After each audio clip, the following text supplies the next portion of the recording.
ಭೂಮಿ ಸುಧಾ. ಇದು ಭೂಮಿ ಸುಧಾ ಅಂತ ಹೇಳಿ ಇದ್ರೊಳಗಡೆನು ಎರೆಹುಳು ಹಾಕ್ತಾ ಇದ್ದೀನಿ. DNC 90. ಇದು DNC 99 ಅಂತ, ಇದಕ್ಕೂ ಎರೆಹುಳು ಹಾಕ್ತಾ ಇದ್ದೀನಿ. ಇದನ್ನ ಏನಕ್ಕಪ್ಪ ಮಾಡ್ತಾ ಇದೀವಿ ಅಂದ್ರೆ, ಇವರು ಕಂಪ್ನಿಯವರು ಏನೋ ಇವ್ರ ಬಿಸ್ನೆಸ್ಗೋಸ್ಕರ ರೈತರನ್ನ ಕನ್ಫ್ಯೂಸ್ ಮಾಡ್ತಾರ, ಎರೆಹುಳು ಉತ್ಪತ್ತಿ ಆಯ್ತದ ಇಲ್ವಾ ಅಂತ ಒಂದು ಪರೀಕ್ಷೆಗೋಸ್ಕರ ನನ್ನ ಜಮೀನ್ ಹತ್ರ ಚೆಕ್ ಮಾಡ್ತಾ ಇದ್ದೀನಿ. ಇವಾಗ 1 ನಿಮಿಷ ಬಿಟ್ಟು ಇದರಲ್ಲಿ ಯಾವುದ್ರಲ್ಲಿ ಎರೆಹುಳು ಸತ್ತೈತೆ, ಯಾವುದ್ರಲ್ಲಿ ಎರೆಹುಳು ಬದುಕೈತೆ ಅಂತ ನೋಡೋಣ. ದಯವಿಟ್ಟು ಏನಾರೇ ಆರ್ಗ್ಯಾನಿಕ್ ಪ್ರಾಡಕ್ಟಲ್ಲಿ ಎರೆಹುಳು ಸತ್ತಿಲ್ಲ ಅಂದರೆ ಧಾರಾಳವಾಗಿ ಎಲ್ಲ ರೈತರು ಇದನ್ನು ಭೂಮಿಗೆ ಹಾಕ್ಬೋದು. ನಾವು ಭೂಮಿ ಫಲವತ್ತತೆನೇ ಹೆಚ್ಚಿಸ್ಕೋಬೋದು. ಇವತ್ತು ಕೆಮಿಕಲ್ ಹಾಕಿ ನೂರಾರು ರೋಗಗಳು ಬರ್ತಾ ಇದ್ದಾವೆ. ಇವತ್ತು ಆರ್ಗ್ಯಾನಿಕ್ ಮಾಡಿ ಅಂತ ಸರ್ಕಾರ, ರಾಜ್ಯ ಸರ್ಕಾರ ಆಗಿರ್ಬೋದು, ಕೇಂದ್ರ ಸರ್ಕಾರ ಆಗಿರ್ಬೋದು, ಸಾವಯವ ಕೃಷಿಗೆ ಜಾಸ್ತಿ ಹೆಚ್ಚಿನ ರೀತಿ ಒತ್ತು ಕೊಡ್ತಾ ಇದ್ದಾರೆ. ಅದೇ ರೀತಿ ಕೆಲವೊಂದು ಕಂಪ್ನಿಗಳು ಈ ಮಣ್ಣನ್ನು ಉಳಿಸ್ಬೇಕು, ಭಾರತ ದೇಶ ಮಣ್ಣನ್ನು ಉಳಿಸ್ಬೇಕಂತೇಳಿ ಆರ್ಗ್ಯಾನಿಕ್ ಕಂಪ್ನಿಗಳು ಸುಮಾರು ಪ್ರಾಡಕ್ಟ್ಗಳನ್ನ ಮ್ಯಾನುಫ್ಯಾಕ್ಚರ್ ಮಾಡಿ ಮಾರ್ಕೆಟಿಗೆ ಬಿಡ್ತಾ ಇದ್ದಾರೆ. ನೂರಾರು ಕಂಪ್ನಿಗಳವೆ, ನಮಗೂ ನೂರಾರು ಕಂಪ್ನಿಗಳು ಬಂದಿದ್ದು.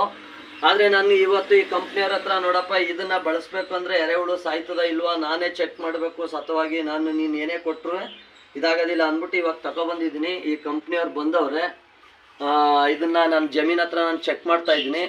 ಇವಾಗ ನೋಡೋಣ ಯಾವುದ್ರಲ್ಲಿ ಎರೆಹುಳು ಸತ್ತೈತೆ, ಯಾವುದ್ರಲ್ಲಿ ಎರೆಹುಳು ಬದುಕೈತೆ ಅಂತ ನೋಡೋಣ ಬನ್ನಿ ರೈತರೆ.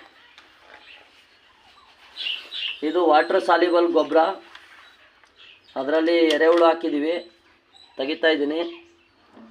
ಎರೆಹುಳು ಸಂಪೂರ್ಣವಾಗಿ ಒಂದೇ 1 ನಿಮಿಷಕ್ಕೆ ಎರೆಹುಳು ಸತ್ತೋಗಿದೆ, ಜೀವ ಆಡ್ತಾ ಇಲ್ಲ. ಇದು ಯೂರಿಯಾ ಒಳಗಡೆ ಎರೆಹುಳು ಹಾಕಿದೆ, ಇದರಲ್ಲೂ ಎರೆಹುಳು ಸತ್ತೋಗಿದೆ. ಇದು ಗ್ರ್ಯಾನ್ಯುವಲ್ಲು, ಇದ್ರೊಳಗಡೆನೂ ಎರೆಹುಳು ಹಾಕಿದೆ ನೋಡಿ. ಒಂದೇ 1 ನಿಮಿಷಕ್ಕೆ ಎರೆಹುಳು ಸತ್ತೋಗೈತೆ.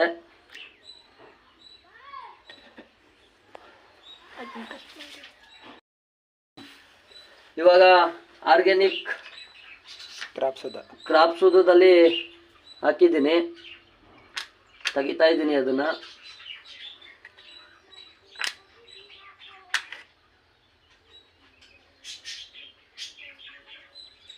ನೋಡಿ ಎರೆಹುಳ ಜೀವಂತವಾಗಿ ಹರಿದಾಡ್ತಾವೆ. ಇದರಲ್ಲಿ ಎರೆಹುಳು ಇದರಲ್ಲಿ ಯಾವುದೇ ಕಾರಣದಲ್ಲೂ ಸತ್ತಿಲ್ಲ.